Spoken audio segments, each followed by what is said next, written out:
Diz assim, 2 Coríntios 12, 7 em diante. E para que não me ensoberbecesse com a grandeza das revelações, foi-me posto um espinho na carne, mensageiro de Satanás, para me esbofetear, a fim de que não me exalte. Por causa disto, 3 vezes pedi ao Senhor que o afastasse de mim. Então ele me disse: a minha graça te basta, porque o poder se aperfeiçoa na fraqueza. De boa vontade, pois, mais me gloriarei nas fraquezas, para que sobre mim repouse o poder de Cristo. Pelo que sinto prazer nas fraquezas, nas injúrias, nas necessidades, nas perseguições, nas angústias, por amor de Cristo. Porque quando sou fraco, então é que sou forte. Vamos orar? Ó Pai amado, graças te damos pela nossa noite de louvor, de adoração, por esse domingo em que é um privilégio, Senhor. Tua palavra diz que nós somos escolhidos, chamados para estarmos aqui, Senhor, te adorando. Tem tantas pessoas, ó Pai, nesse mundo. A palavra nos diz que muitos são chamados, mas poucos escolhidos. E aqui nós estamos, Senhor. Nós não temos nem palavras para agradecer. Que o Senhor transforme isso em nós, ó Deus, em vontade de, ó Deus, anunciar a outros, compartilhar com outros, ó Deus, as coisas maravilhosas que nós conhecemos na Tua palavra, esse Deus maravilhoso que se revela a nós, através da Tua palavra. Podemos estarmos na Tua casa, com os irmãos, estudando a Tua palavra, louvando, Te adorando. Não há bênção maior nessa vida, Senhor. Isso tem sido para poucos. Muitos são chamados, mas poucos escolhidos. Abençoa essa noite, prepara o nosso coração para ouvir a Tua voz. Perdoa-nos, ajuda-nos e tem misericórdia de nós. Que a Tua palavra possa, ó Deus, realmente trazer para cada um aqui, ó Deus, aquilo que nosso coração necessita essa noite. O alimento espiritual, o consolo, o fortalecimento da alma, a exortação. Ajuda-nos, ó Pai, e abençoe o pregador. Que eu te peço, te agradeço, no nome de Jesus. Amém. Gente, muito bem, nós estamos aqui diante de um dos momentos mais dramáticos na vida do apóstolo Paulo. A gente sabe que o apóstolo Paulo, um dos personagens bíblicos do Novo Testamento, primeiro que é o que mais Deus usou para escrever textos bíblicos, a maioria das cartas, né, a gente chama até de cartas apostólicas, passou por uma experiência de conversão muito profunda. Enquanto ele ainda era seguidor do judaísmo, ele entendia que o cristianismo era uma heresia que deveria ser combatida, e ele então se empenhou em perseguir os cristãos. O primeiro mártir que a gente tem no cristianismo, o primeiro cristão a ser morto pela sua fé, foi um diácono chamado Estevão. Os irmãos lembram muito bem, né? Estevão era alguém que pregava o evangelho, mas naquela época, o apóstolo Paulo, perseguindo os cristãos, ele não era apóstolo ainda, chamava-se até de Saulo. A Bíblia nos diz que quando Estevão foi apedrejado, as vestes de Estevão foram colocadas aos pés de um mancebo chamado Saulo. Ou seja, ele era jovem, mas já tinha uma força de liderança muito grande na sua época, tinha acesso às autoridades, era respeitado pelos religiosos, e ele tinha esse poder. E a Bíblia diz que ele ia de casa e de cidade em cidade para perseguir os cristãos, arrastava eles de dentro das suas casas, levando para fora, apedrejando, matando. E o primeiro até foi morto. E eu fico imaginando o impacto, né, na vida de Saulo, de ver Estevão, na hora da morte. A Bíblia diz que ele se coloca diante de Deus em oração, ele tem a visão de Jesus enquanto está morrendo, ele ora.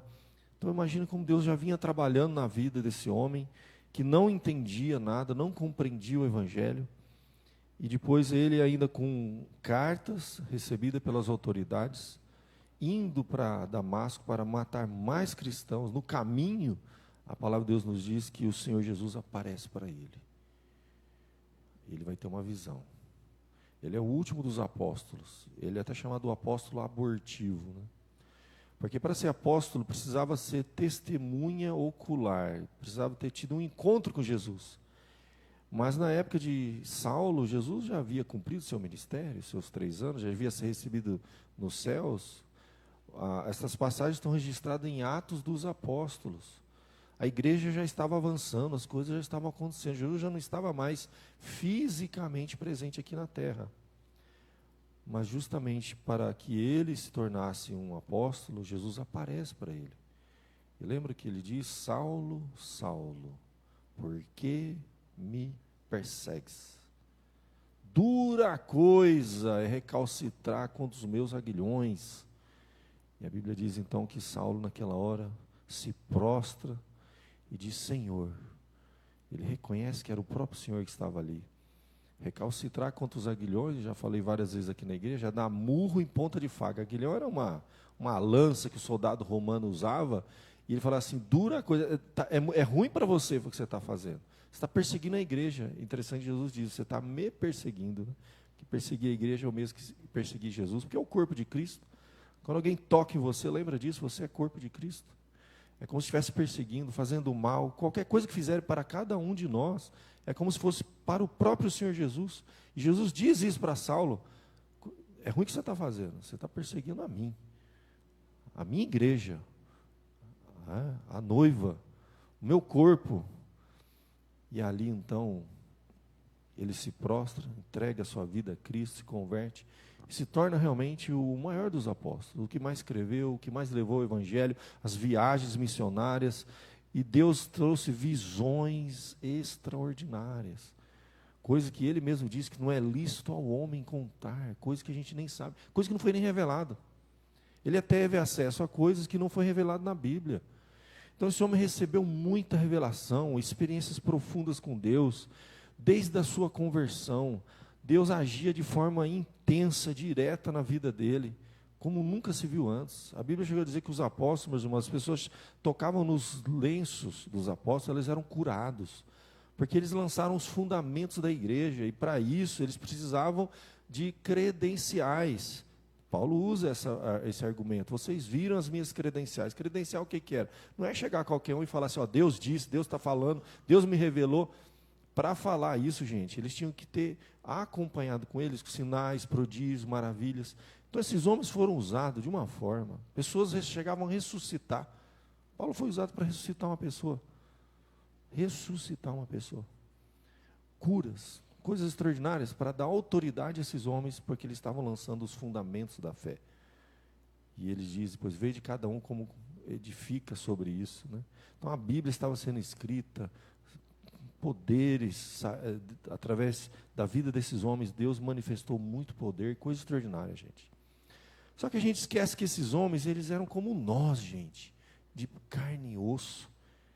Eles tinham paixões. Os profetas tinham paixões. A Bíblia diz que eles sujeitam as mesmas paixões que nós. Esses homens que Deus usava poderosamente, se manifestavam na sua vida, fazia cura, sinais, prodígios, eram como nós. Nenhum desses homens é especial. É de carne e osso, pecador, falhos. Eles podiam cair, eles podiam se desviar, eles podiam se afastar, como muitos fizeram, mesmo os profetas do passado. Vai ver a história lá de Jonas, gente. Jonas desobedeceu a Deus, se rebelou contra Deus. Deus mandou ele fazer uma coisa, ele fez outra.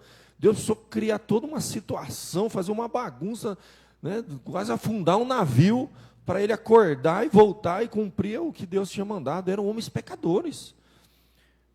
O coração às vezes endurecia, faziam coisas erradas. E Deus trabalhava na vida dessas pessoas, assim como trabalha na nossa.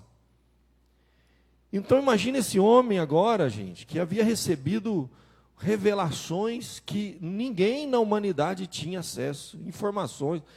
Ele fala que ele foi ele fala que ele foi como é que a gente fala? Até o terceiro céu? Arrebatado. Eu estava falando arrebentado, não.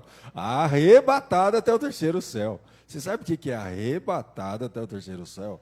Nem ele sabe. Eu não vou saber. Ele diz que ele não sabe. Ele só sabe que ele chegou lá. Não sabe se foi uma visão, se foi um arrebatamento literal. Então, nem ele... Foram coisas tão assim que ninguém tem. No Novo Testamento, ninguém recebeu o que ele recebeu. Você tem parecido o João que escreveu o Apocalipse. Aí foi um negócio profundo também. Mas fora isso, gente, a forma que Deus usou a vida do apóstolo Paulo foi algo assim tremendo.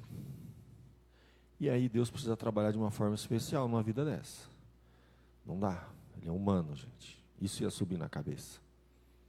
E aí você tem essa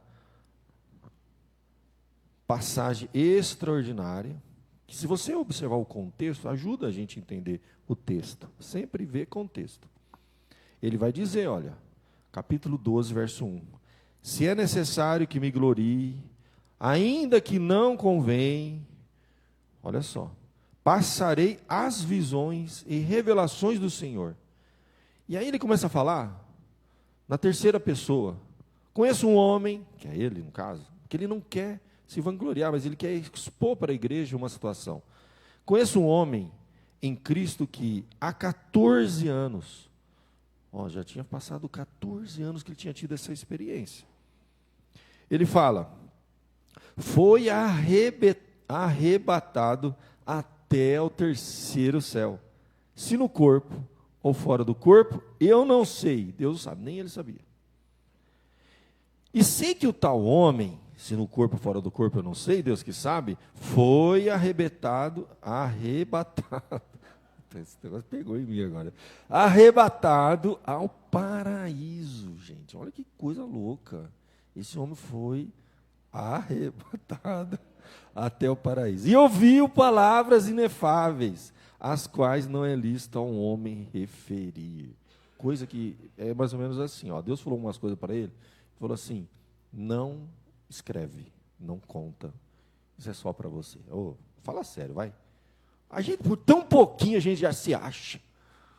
Você imagina se você vai lá para o paraíso, Jesus conta umas coisas para você e fala assim para você, esse é só para você, viu? Esse cara vai se achar. Mas pode ser o homem mais humilde do mundo. Ele vai voltar aqui para a terra, mas eu sei coisas que você não sabe. Ninguém na humanidade. A gente, por tão pouco, já se acha melhor que todo mundo. Então, ele recebeu coisa que ele falou, não é lícito ao homem referir. A gente não sabe. Não foi escrito, não foi contado, não foi revelado, mas foi para ele. Deus tinha algo para passar para ele. Deus trouxe revelações para ele. Deus queria que esse homem tivesse um nível de conhecimento, de acesso às revelações de Deus, porque ele estava escrevendo a Bíblia, gente, que seria durante milhares de anos uma bússola para a humanidade. É a voz de Deus na terra. É uma coisa muito assim, né? Então, Deus está construindo a palavra de Deus, a sua revelação. Isso aconteceu 14 anos antes de todas essas cartas serem escritas. Ele precisava de alguma coisa assim, como aconteceu com Moisés. Quando Deus levava Moisés no monte, Deus tinha um encontro face a face com Moisés, porque Deus tinha um propósito. Moisés ia escrever a base de toda a Bíblia, gente. Os 5 primeiros livros da Bíblia, as tábuas da lei. Então, Deus teve alguns seres humanos aqui que ele chamou para perto, assim, e fez algumas coisas diferenciadas. Mas eles não são especiais. Tanto que, para compensar, precisaria dar uma quebrada na perna dele, para ele não se achar o cara aqui na terra.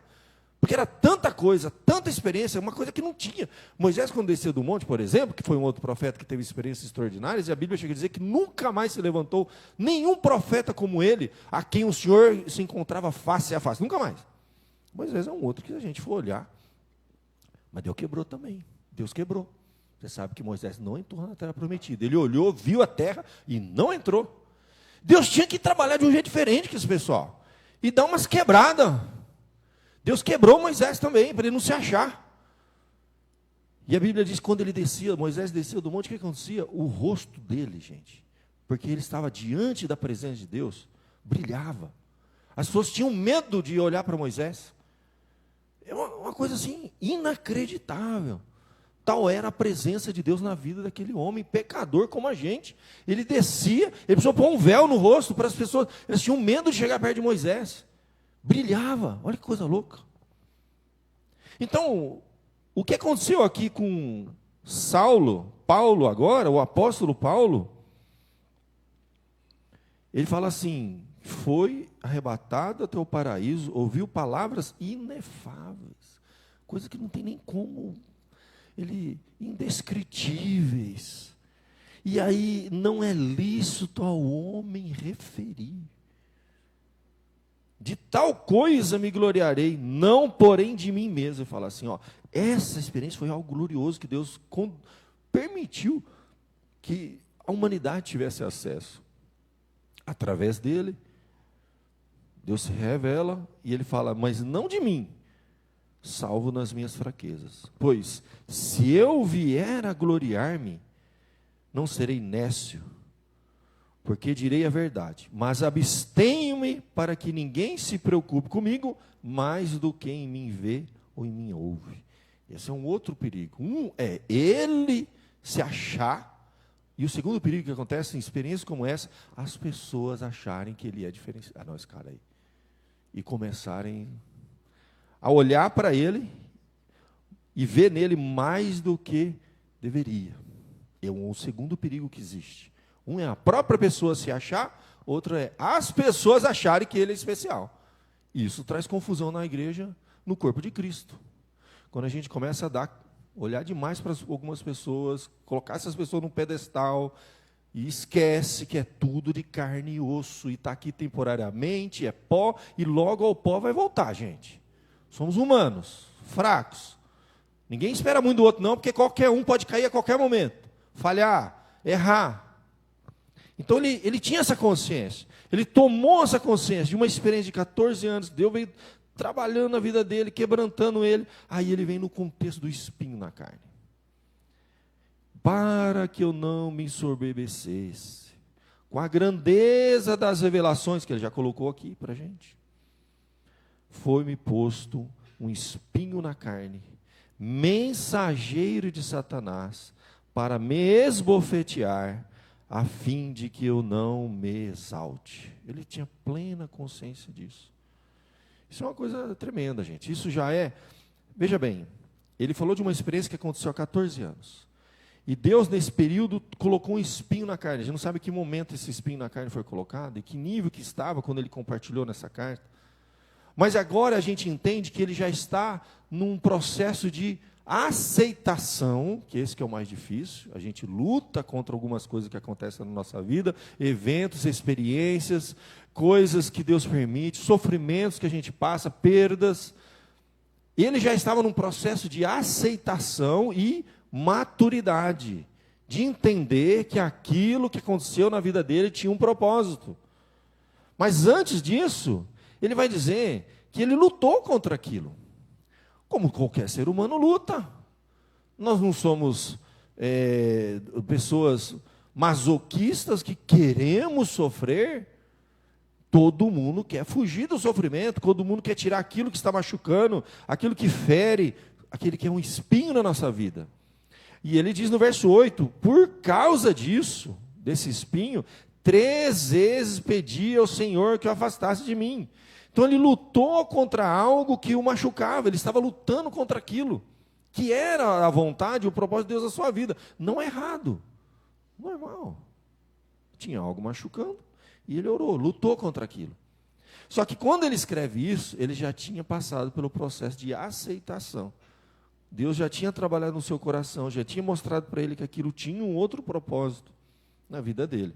Então ele está aqui, desde o início do capítulo, esclarecendo o que foi que aconteceu, escrevendo na carta aos Coríntios, porque até a igreja de Corinto estava sem entender como ele, que era O cara estava passando por uma situação como aquela, de uma adversidade tão grande como aquela. E ele está aqui mostrando para a igreja. E é uma referência muito interessante para a gente ter. Que se aplique em nós em níveis menores, em situações diferentes, mas é o mesmo Deus, que pode estar trabalhando na nossa vida, em áreas da nossa vida que a gente ainda não entendeu. Às vezes você ainda está em processo ainda de lutar contra aquilo, de não aceitar, às vezes de negar aquilo. Uma dificuldade, uma luta, algo que veio sobre a sua vida e você não tem controle sobre aquilo. São coisas que a gente não tem controle. É diferente daquelas coisas que é consequência de decisões que nós tomamos, consequência de escolhas que nós fazemos. Ele está falando de uma coisa que foge do controle dele. Tem coisas que a gente não tem controle na nossa vida. E a gente tem que aprender a descansar. A gente tem que aprender a entregar. Tem que ouvir a palavra quando diz: entrega teu caminho ao Senhor, confia nele, o mais ele fará. Ele tem um propósito, ele está no controle. O que tiver no seu controle, você vai lá, luta, resolve, faz e acontece. O que ele podia fazer era orar. Ele podia orar e colocar diante de Deus, e pedir que Deus tirasse aquilo da vida dele. 3 vezes. Não foi necessariamente apenas 3 orações. Dá a entender aqui que por várias e várias vezes ele lutou contra aquilo, pediu ao Senhor que afastasse aquilo de mim, e tira aquilo de mim, e ora, e ora, e ora. Ele lutou contra aquilo. Nenhum problema quanto a isso. A gente não sabe exatamente o que foi esse espinho na carne, ele não fala aqui. Há muitas possibilidades ou até especulações. Alguns acreditam que era algum tipo de perturbação espiritual. O apóstolo Paulo sofreu realmente perturbações espirituais grandes. Ele falava que a nossa luta não é contra o sangue, não é contra a carne, porque ele enfrentava lutas espirituais assim de um nível que não era comum.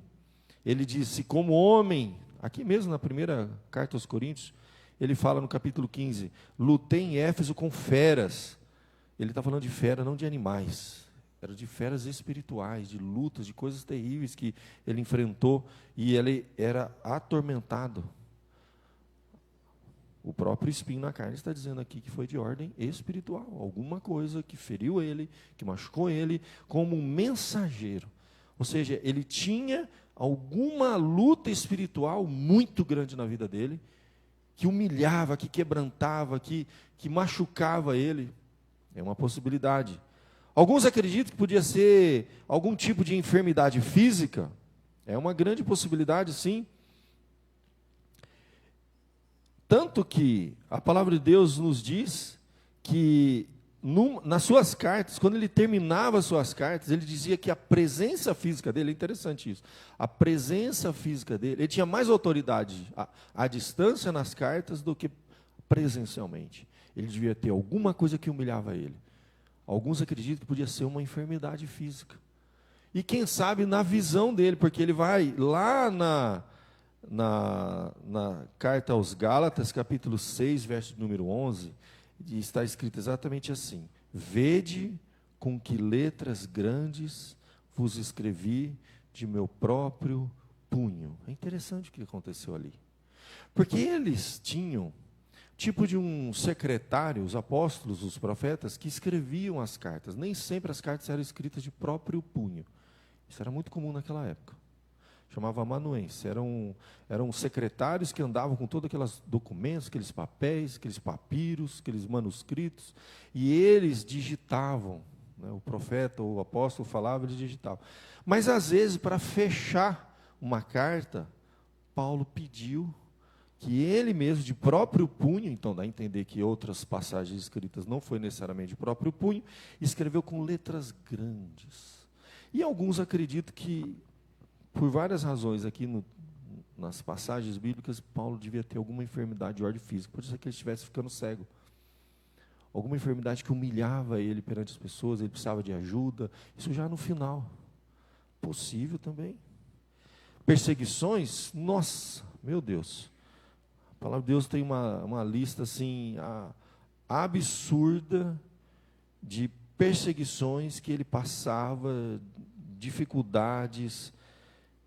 A Bíblia diz que, lá em Timóteo, quando ele fala assim, você tem seguido de perto o meu ensino, procedimento, propósito, fé e longanimidade. Amor e perseverança. As minhas perseguições e os meus sofrimentos, os quais me aconteceram em Antioquia, Icônio, Listra, variadas perseguições que tenho suportado. E ele tinha plena consciência das grandes perseguições que ele tinha, que dificultavam muito o trabalho dele. Era tudo muito difícil. Nada era fácil na vida do apóstolo Paulo. Tanto que ele diz no verso 10, que ele agora aprendeu a ter prazer nas fraquezas, nas injúrias, nas necessidades, nas perseguições, nas angústias, por amor de Cristo. Porque quando sou fraco é que sou forte. Então ele está declarando aqui que aquilo que era difícil para ele, ele agora está aprendendo a lidar com aquelas dificuldades da vida. O fato é que ele escreve isso depois que ele já alcançou uma maturidade, já compreendeu e aprendeu a lidar com as dificuldades dessa vida. Ele precisou crescer e amadurecer, gente. E não tem outra forma da gente amadurecer. É no meio da dor. Nada amadurece mais a gente do que o sofrimento. Não vai ser uma aula de escola dominical, gente. Vai ser quando a gente viver aquilo que a gente aprendeu aqui, lá fora, dentro da sua casa, no seu casamento, com a sua família, no seu trabalho, nas adversidades. Paulo tinha um espinho na carne. Nós não sabemos exatamente o que é, poderiam ser todas essas coisas, podia ser uma dessas coisas, de ordem física, espiritual, de perseguições, adversidades. Ele aprendeu, ele diz em outra passagem, a viver contente em toda e qualquer situação. É uma coisa que a gente vai ter que aprender. A não reclamar tanto nessa vida, diante dos problemas, e até pelo contrário, transformar o mal em bem, usar aquilo que é adversidade para algo maior. Mas isso é um processo que demora. Às vezes, quando a gente é criança, você sabe, você passava por algumas dificuldades, que achava que ia morrer, o mundo vai acabar. A gente é adolescente, a gente ainda está vivendo isso, o mundo vai acabar. Aí a gente começa a apanhar na vida e vê que não morre. E a gente cresce, a gente cria casca, a gente vai criando uma resiliência que a gente fala. Uma capacidade de sofrer adversidade sem ser destruído. A gente começa a aprender a dar um novo significado às experiências difíceis da nossa vida, mesmo as do passado. Hoje a gente fala muito sobre ressignificar o passado. Coisa que para a gente foi um trauma, uma coisa, você está carregando aí uma dor, vai morrer. Olha para aquilo, entende que Deus estava trabalhando na sua vida, Ele transforma aqui o mal em bem, cresce, amadurece, enfrenta a vida com fé, com coragem. E Paulo está compartilhando isso. Ele precisou aprender a fazer, como a gente diz, né, dos limões, uma limonada. Tem coisa que a gente não tem escolha, gente. Vai vir e a gente vai ter que aprender a fazer. E é pessoal, é individual. A gente pode compartilhar, a gente pode pedir para a igreja orar, meu irmão, mas tem coisa, é você. Deus quer trabalhar na sua vida. A igreja está aqui para dividir as cargas. A Bíblia fala que a gente tem que chorar com os que choram. A gente tem que compartilhar as nossas dores. Mas tem coisa que é você, meu irmão. É você que vai entrar na sua casa, vai fechar a porta e o problema está lá. E você vai ter que encarar. Com fé, com coragem. É você que vai, durante a semana, enfrentar os desafios lá no seu trabalho, onde quer que seja. É com a gente. É pessoal. Deus trabalhou pessoalmente na vida de Paulo. E vai trabalhar pessoalmente na vida de cada um de nós. E vai nos levar num nível de maturidade que a gente ainda precisa alcançar. Aqui, meus queridos, primeira coisa, ele entendeu que aquelas adversidades, dificuldades, estava dentro do propósito de Deus. Primeira coisa que a gente vê claro aqui. Deus tinha um propósito. No caso dele, ele fala, para que eu não me ensoberbecesse com as grandezas das revelações, foi-me posto um espinho na carne. E é interessante que ele crê que foi Deus que conduziu aquilo. Agora, o instrumento que Deus usa, aí é com Deus. Poderia usar diversidade, pessoas, ou o próprio Satanás aqui foi usado como instrumento. Ele não faz nada de bom. Satanás não faz nada de bom. Deus tem os anjos caídos e os anjos que a gente chama na Bíblia de anjos eleitos. Os anjos eleitos são aqueles que não caíram, porque eles eram predestinados, eleitos, para continuarem servindo a Deus para o bem. Esses anjos são usados, a Bíblia diz, a nosso favor, são ministros de Deus para a igreja. Então, a Bíblia fala de anjos, que Deus usa para abençoar a igreja. Anjos que são enviados como mensageiros, para trazer boas novas. Os anjos estão lá na Bíblia e estão atuando aqui na terra hoje. A Bíblia fala que são ministros de Deus para o nosso bem, acredita nisso? Agora tem os anjos caídos. A Bíblia fala desses aí também. Esse aí a Bíblia fala para a gente tomar muito cuidado. Não dá brecha para eles, não dá mole para eles, porque eles vão fazer um estrago. E às vezes eles podem ser usados em situações como essa. Quando Deus usa a instrumentalidade deles para algo que aparentemente, inicialmente, a princípio parece uma coisa ruim, mas Deus vai transformar em bem. A gente vê muito isso na Bíblia. Muitas e muitas vezes. A história de Jó. A história de Jó. Satanás estava lá. E Deus usou ele como instrumento. A própria tentação de Jesus no deserto. Ele foi um instrumento para provar a fé de Jesus. E agora, na vida do apóstolo. Mas esses anjos caídos, eles não têm uma autonomia para fazer o que eles querem. Eles ainda prestam conta para Deus. Tanto que quando Jesus estava aqui na terra, às vezes ele chegava num endemoniado e ele ia expulsar os demônios pediam autorização para ele, para sair daquele corpo e entrar numa manada de porcos. Eles têm que pedir autorização, porque o Senhor ainda é o Todo-Poderoso. E tem os anjos caídos que não fazem o que querem. É dado a eles algumas liberdades, assim, ó.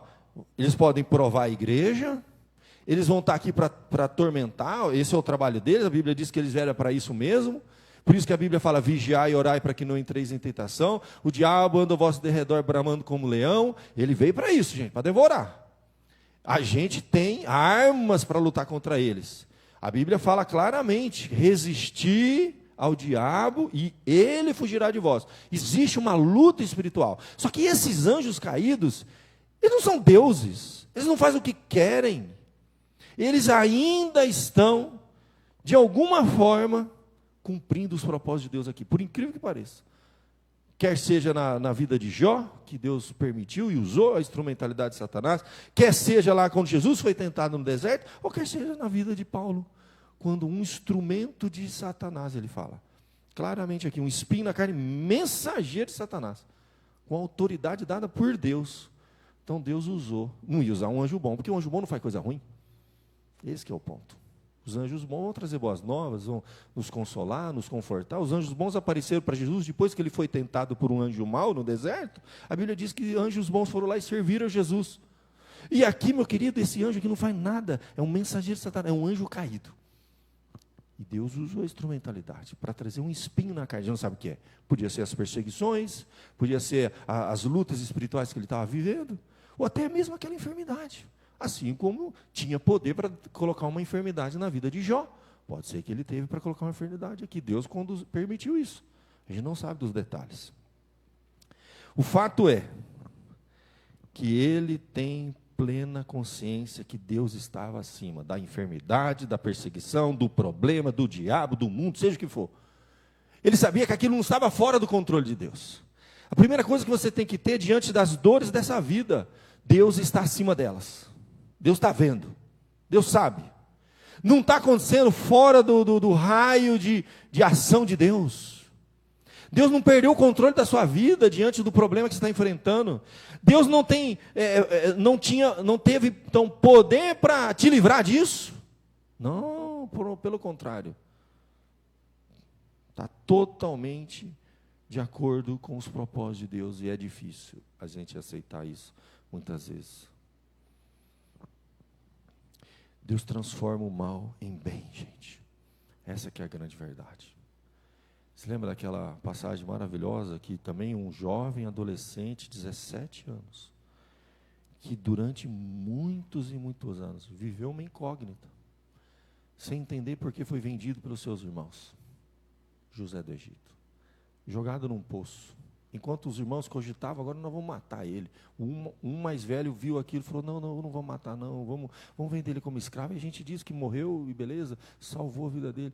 A gente vê ali claramente Deus soberanamente usando toda aquela circunstância difícil para um propósito maior. Ele é levado para o Egito, a casa de Potifar, aí a mulher de Potifar, ele vai para a prisão, e vai até que um dia ele é colocado como o segundo homem mais poderoso aqui na terra, depois de Faraó, e ele então vai ser um instrumento para algo extraordinário, traz a sua família, salva a vida de milhares de pessoas, e no fim de Gênesis, capítulo 50, final, às vezes tem coisa que a gente vai entender só lá na frente. Os irmãos, então, ficaram angustiados, porque o pai veio a falecer, e pensou assim, agora ele vai se vingar da gente. E chamaram o José do Egito, falaram para ele assim, que estavam com medo agora. O que José vai fazer? Era o homem mais poderoso que tinha ali. E ele chora, a Bíblia diz que ele chora, de saber que os irmãos achavam que ele ia fazer alguma coisa para se vingar. Porque era alguém que já estava maduro, e entendeu que mesmo aquelas pessoas que erraram com ele, aquele erro, aquela falha, aquele pecado, Deus permitiu por um propósito maior. Porque ele chega para aqueles irmãos e fala assim, ó, vós, de fato, intentastes o mal contra mim. E houve uma intenção má no coração. O homem é pecador, ele quer fazer o mal. Então os irmãos queriam até matar ele. Porque pela providência de Deus ele não foi morto. Foi dado por morto, mas não foi morto. Porque Deus tinha um plano na vida dele. E José diz, vós intentastes o mal contra mim, mas Deus o transformou em bem. É isso que nós cremos. Um Deus soberano, que está acima do mal e do bem, e mesmo aquelas coisas que para nós é aflição, é dor, é dificuldade, Deus está acima disso. E Ele pode usar aquilo para o nosso bem. Deus transforma o mal em bem, gente. Ele tinha plena consciência disso.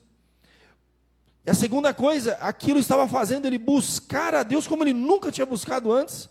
Aí, por causa disso, ele começou a buscar a face de Deus, orar a Deus, buscar a Deus, para que Deus tirasse aquilo da vida dele. Ele se aproxima de Deus, ele busca a Deus na hora da dor, na hora da dificuldade. Igual o salmista, quando ele diz assim, busquei o Senhor e Ele me acolheu, livrou-me de todos os meus temores. Clamou este aflito, Salmo 34, e o Senhor ouviu e livrou das suas tribulações. O anjo do Senhor acampa-se ao redor dos que temem. Provai e vede, o Senhor é bom, bem-aventurado o homem que nele se refugia. Ele buscou refúgio em Deus na hora da dor. Na hora da dor você reconhece primeiro que Deus está acima dela, Deus sabe o que está fazendo. Eu não entendo nada, mas eu vou me refugiar nele. Busca a Deus. Coloque em oração, ore como você nunca orou antes, jejue, coloque diante de Deus, busque a presença de Deus, ora como você nunca orou antes. Pastor, o problema é muito grande que eu estou enfrentando, então você vai ter que orar muito mais. Quanto maior o problema, maior a diversidade, maior a dificuldade, refugie-se em Deus. Bem-aventurado o homem que nele se refugia. Você tem que buscar refúgio em Deus. Vamos compartilhar aqui, vamos orar, vamos te ajudar, vamos fazer o que for. Mas, meu irmão, você tem uma coisa que só você pode fazer. Na hora da aflição, busca refúgio em Deus, como você nunca buscou antes. E aprende a dar um novo significado à dor e ao sofrimento que você está enfrentando. Porque Paulo precisou aprender. No início ele não tinha entendido. Ele lutou contra aquilo, ele resistiu àquela dor, mas ele ouviu uma voz dizendo, a minha graça te basta. Ele precisou dar um novo significado para aquela dor. Isso significa ressignificar coisas na nossa vida, na nossa existência. Você tem alguma coisa na sua vida que dói, que machuca, que você não entendeu porquê, isso te perturba, isso te traz dúvida, te deixa confuso, você acha que você não vai ter força para enfrentar? Todo mundo tem, gente. Todo mundo tem uma coisa dessa na vida. Se não tem, vai ter. Dê um novo significado a isso. Entenda que Deus está acima disso. Refugie-se em Deus. E busque direção de Deus sobre aquilo. Entenda que muitas vezes acontece isso. Muitas vezes, gente. Deus pode intervir e tirar aquele espinho. Deus pode mudar as circunstâncias da sua vida. Deus pode mudar o problema que você está passando, Ele pode tirar com a mão, se Ele quiser. E se Ele não tirar? O que a gente faz? O que foi o problema? É porque eu não orei, eu não soube orar, eu não tive fé, Deus não está nem aí para mim. O que foi? O que aconteceu? O problema é maior do que Deus? Tem alguma coisa aí. Eu não orei bastante? Vamos orar. E vamos perseverar em oração, com certeza. Mas esteja aberto para essa possibilidade. De Deus dar um novo significado para aquilo e aquilo permanecer. E a gente tem que encarar aquilo e aprender com aquilo, e crescer com aquilo, e amadurecer com aquilo, e entender que aquele é o meu espinho. Cada um vai ter o seu. E Ele não vai tirar. E a gente vai ter que aprender a andar com essas coisas, a viver com essas coisas, a acordar todos os dias e ver aquilo diante de nós. E aprender a viver com aquilo. A minha graça te basta porque o meu poder se aperfeiçoa na fraqueza. Ele ouviu isso. E ele deu um novo significado àquele espinho na carne. E ele está nos ensinando isso através da sua palavra. E agora ele fala, então eu vou agora me gloriar nas fraquezas, para que sobre mim repouse o poder de Cristo. Deus está transformando o mal em bom. Então a fraqueza dele se tornou o poder de Deus na vida dele. Deus mudou. Aquilo nos tornou um problema que o cara só, ó vida, né? Só reclama, tá tudo ruim, e só reclama com Deus, reclama com todo mundo. Não, ele passa a olhar o problema e enfrentar o problema, e cria estrutura, maturidade física, emocional, espiritual, para enfrentar aquele problema, e ele vai ser uma nova pessoa agora, gente, como a gente diz sempre, né? Ou Deus muda as coisas ao redor de nós, ou Ele muda algo em nós, gente. Não tem essa. A gente vai aprender. A tempestade é que vai fazer com que o capitão do barco aprenda e se torne realmente um bom capitão. E não deixe o barco afundar. E Deus pode começar a te usar de uma forma que nunca te usou. Você já pensou nisso? Eu lembro de uma ilustração interessante, que um jovem pastor estava começando o ministério. E, se eu não me engano, foi com Lloyd Jones. Isso foi numa reunião de liderança. Um doutor Lloyd Jones, aquele que era médico da rainha da Inglaterra e deixou para ser pastor. Claro que ele era pastor em Westminster, né? Um dos maiores escritores, os maiores teólogos do século passado. E é uma ilustração muito interessante que eu ouvi uma vez, em que um jovem pastor estava contando tudo que ele fazia. Eu fiz isso, eu estou lá na minha igreja, lá no trabalho dele, no ministério, está começando. E eu faço isso, eu faço aquilo, e eu. Aí os pastores mais velhos, mais experientes, já conhecem a história. Todo mundo passou por isso. Chegaram para ele, bateram nas costas dele assim, tá certo, meu filho, parabéns. Eu não duvido que você está fazendo tudo isso na igreja de Cristo. Mas depois que Deus te quebrar, aí você vem contar para a gente. Porque a partir dali é Deus que vai fazer as coisas na igreja de Cristo. Porque por enquanto é você mesmo que está fazendo. Eu não tenho dúvida que é você. Você entendeu? Quanta coisa a gente faz. Mas não é Deus que faz através da gente. Porque Ele não usa um vaso sem antes quebrar. Essa que é a verdade. Quando Ele quebra, aí Ele passa a usar de um jeito que é diferente. É diferente. Muda tudo, João. Ele precisa quebrar o vaso para fazer um vaso novo. Para usar de um jeito novo. Por isso que Paulo vai dizer assim: agora eu vou me gloriar na minha fraqueza, porque quando sou fraco, eu sou forte. Paulo era um cara desse tipo, sabe? Um cara obstinado, determinado, ele tinha garra, ele ia lá e fazia, acontecia. Deus quebra ele e fala: agora é minha vez de fazer. Eu sei que você fez muita coisa, agora é minha vez de fazer através de você. E Deus quebrou o vaso e passou a usar o vaso de um jeito diferente. Todas as coisas cooperam para o bem daqueles que amam a Deus, daqueles que são chamados segundo o seu propósito. Se Deus não quebrou você ainda, eu tenho uma notícia para te dar. Ele vai quebrar. Você precisa ser quebrado para fazer um vaso novo. E isso vai acontecer. Esteja preparado. Ore a Deus. Busque a Deus nessas horas. Se refugie em Deus. Dê um novo significado às experiências que Deus vai permitir na sua vida.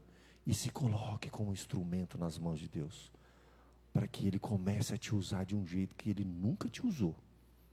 Um jeito diferente. Feche seus olhos. Vamos falar com Deus. Vamos colocar a nossa vida nas mãos de Deus. Vamos colocar a nossa dor na presença de Deus, para que Ele dê um novo significado para ela. Você acha que você foi derrotado, destruído, acabou, a vida acabou agora, pastor. Olha o que eu estou enfrentando aqui, olha o problema que eu tenho dentro da minha casa, olha o problema que eu estou passando, eu perdi tudo, faliu, quebrou, enfermidade, desgraça, morte, acabou. Não, meu irmão, com Deus não tem isso aí não. Agora que vai começar. Pode ser que agora que Deus vai começar a fazer a coisa na sua vida. Dê um novo significado às dores da sua vida. Feche seus olhos, fale com Deus. Coloque diante dele a sua dor. E peça a Ele, Senhor, me dê maturidade, um novo significado. Me ensina, Senhor. Você não vai ficar prostrado, porque a Bíblia diz, ainda que eu caia, não ficarei prostrado, porque o Senhor me levanta com a sua destra. Deus vai te levantar do pó. Sabe? Daquilo que parecia um fracasso, uma dor, uma derrota. Não, meu irmão. Aquilo é meio de Deus trabalhar na sua vida. Deus vai transformar a sua dor e te dar força. Oremos, enquanto o Ministério Louvor vem à frente. Ó Deus, em nome de Jesus, todos nós carregamos dores, ó Pai, na alma, no corpo, na mente, nas experiências dessa vida, Senhor, que muitas vezes fogem do nosso controle. E achamos, ó Deus, que nós não vamos conseguir. Achamos que os problemas são maiores do que nós. A gente não vê solução diante dos nossos olhos. Mas é através da dor e do sofrimento que o Senhor está trabalhando em nós, quebrando o vaso e fazendo de nós um vaso novo, para a Tua glória, Senhor. Para o nosso crescimento, para a nossa transformação. Nós estamos aqui, Senhor, para sermos transformados de glória em glória, à imagem de Jesus, para alcançar a maturidade espiritual, para ressignificar as dores e sofrimentos dessa vida, e aquilo que é fraqueza, Senhor, vai nos dar força, e fará de nós pessoas novas, pessoas transformadas, pessoas agora que se colocarão nas mãos do Senhor, para serem usadas. Usa, Senhor, a nossa vida, ainda que imperfeita, falha, limitada. Usa, Senhor, a Tua igreja, o Teu povo. Traga maturidade, compreensão das coisas, Senhor. Entendimento espiritual. E que possamos ver as Tuas obras, a Tua mão operando na nossa vida, Senhor, mesmo naquilo que a gente não entende. Ajuda-nos, ó Pai. Perdoa-nos, ó Deus. É o que eu te peço em nome de Jesus, ó Pai. Amém.